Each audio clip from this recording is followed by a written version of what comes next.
Et mon cher Philippe, l'objectif de Xavier Bertrand à quelques semaines du congrès LR, reconquérir le cœur des militants. Je reviens te chercher. Eh oui, les militants LR, en tout cas certains, n'ont pas digéré le départ de Xavier Bertrand des Républicains et lui reprochent d'avoir claqué la porte du parti avec fracas. Alors selon Julien Dive, le député LR de l'Aisne, qui est également chargé d'organiser la campagne du président des Hauts-de-France, je le cite, lors d'une réunion d'un meeting, il y a toujours un mec un peu énervé qui pose la question sur le départ de Xavier Bertrand. Et que répond Xavier Bertrand à cette question ? Eh bien tout d'abord, le candidat sort les rames. Et ensuite, Xavier Bertrand se justifie. Il explique ceci. Oui, c'est vrai, je suis parti en 2017, mais je n'ai adhéré à aucun autre parti. Je n'en ai pas créé. Je ne voulais pas faire concurrence aux Républicains. Je n'ai qu'une famille politique. Moi, je n'ai jamais trahi. Ah, c'est beau, hein, un vrai feuilleton. Vous êtes convaincu, tiens, par ces explications, Caroline Pilastre Je n'ai jamais trahi, je n'ai qu'une famille. Philippe Bilger, mais pas vraiment. Je pense que M. Bertrand, comme Mme Pécresse, sont revenus au sein des LR pour une histoire de gros sous. Parce que la campagne, ça coûte cher et que forcément, ils ont besoin de l'estampille du parti pour être totalement exposés. Les explications, quand même, ont l'air de convaincre les militants. Toujours selon Julien Dive, je le cite, l'organisateur de la campagne de Xavier Bertrand, je le cite, à la fin, Xavier Bertrand retourne la salle. C'est ce qu'il dit.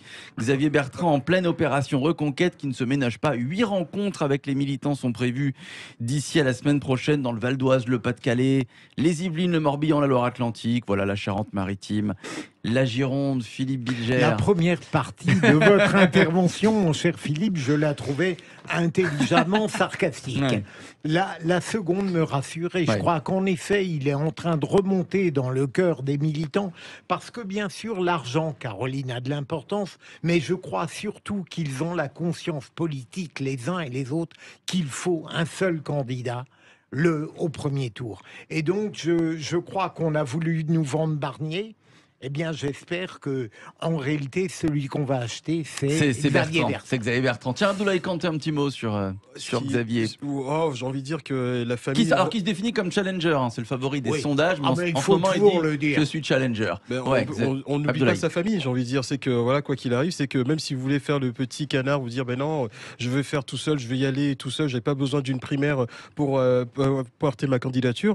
Mais au final, quand on sait que, n'oublie pas d'où tu viens. Et donc, je pense qu'il y a eu des maintes rappels dessus et il s'est dit finalement, finalement, je vais revenir et essayer de m'acoquiner avec vraiment ceux qui m'ont fait. Par contre, en revanche, il ne faudra plus repartir. En crédibilité, Tous les candidats au congrès LR ont déposé leur parrainage, sauf Denis Pelle. Eh oui, parce que les candidats avaient jusque mardi 18h pour déposer les parrainages, et c'est ce qu'ils ont fait d'ailleurs, sauf l'entrepreneur Denis Père, qui n'a récolté apparemment que 30 parrainages sur 250. Il est donc disqualifié. Denis Père qui a décidé quand même de déposer un recours auprès des Républicains, qui l'accusent de ne pas avoir respecté les principes démocratiques. Alors, est-ce que le parti va accéder à la demande de Denis Père ? On n'en sait rien pour le moment, peut-être. Pense pas, mais peut-être. En attendant une éventuelle réponse, eh bien on va quand même aider aujourd'hui Denis Père à récolter ses parrainages. Il lui en manque 220 quand même. Alors, élu, maire de commune, donnez votre parrainage à Denis Père. Tiens, Bruno Pomar est avec nous. Bonsoir. Une des vraies voix. Salut. Bonsoir Bruno. Salut Bruno. Alors, on vous connaît bien dans les vraies voix. Vous êtes une de nos vraies voix. Vous êtes l'ancien instructeur du RAID, mais vous êtes également maire de Bellefou, c'est dans l'Aude. Belflou, pardon. Oui. Bruno, est-ce que vous pourriez aider Denis Père en le parrainant ? Est-ce que vous pourriez lui donner votre parrainage ? Bon, d'accord. Au moins une promesse. Au moins une promesse. Ah, vous êtes fort les vraies voix. Vous voulez me Sois piéger. généreux Bruno, je connais ta générosité. Écoutez, Dieu te le rendra.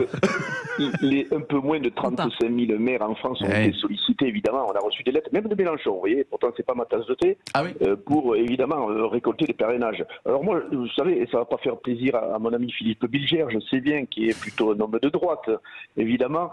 J'ai donné mon parrainage à personne, pour tout vous dire. Parce que c'est toujours compliqué, lorsqu'on est maire d'une petite commune, de donner son parrainage à l'un ou à l'autre, compte tenu que vous savez qu'on est contraints, nous, les petites communes, moi j'ai pas beaucoup de moyens, d'être bien avec tout le monde, et les collectivités locales et autres. Et à partir du moment où vous donnez votre parrainage, eh bien, à un moment donné, on risque d'être tricard. C'est pas que j'ai peur, mais c'est simplement parce que j'ai besoin d'être, je dirais, sans soutien particulier aux uns aux autres. Bruno, est-ce que je peux poser une question vraiment du fond du cœur ?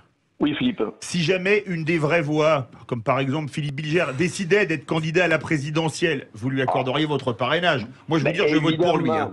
Vous voyez, Philippe Bilger. Il y a deux choses, mon cher Bruno. Pourtant, vous n'êtes pas flou dans la vie et vous refusez. Et il y a un autre miracle, mon cher Philippe, vous l'avez remarqué, c'est que Denis Père a échappé au calembour que j'attendais de Philippe David. Ah, vous voulez dire Denis Père a perdu? Mais non, parce que moi, je prononce Peyre comme dans le Sud. Ah, oui.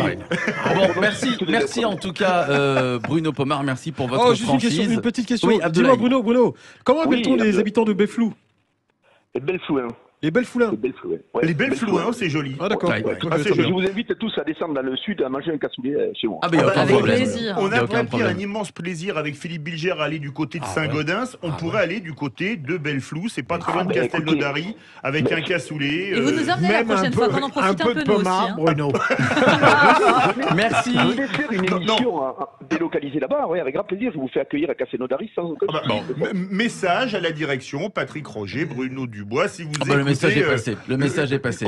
L'autre nous attend. Merci à vous, Bruno Pomar. Je m'en vais de ce pack consolé Denis Père et je vous dis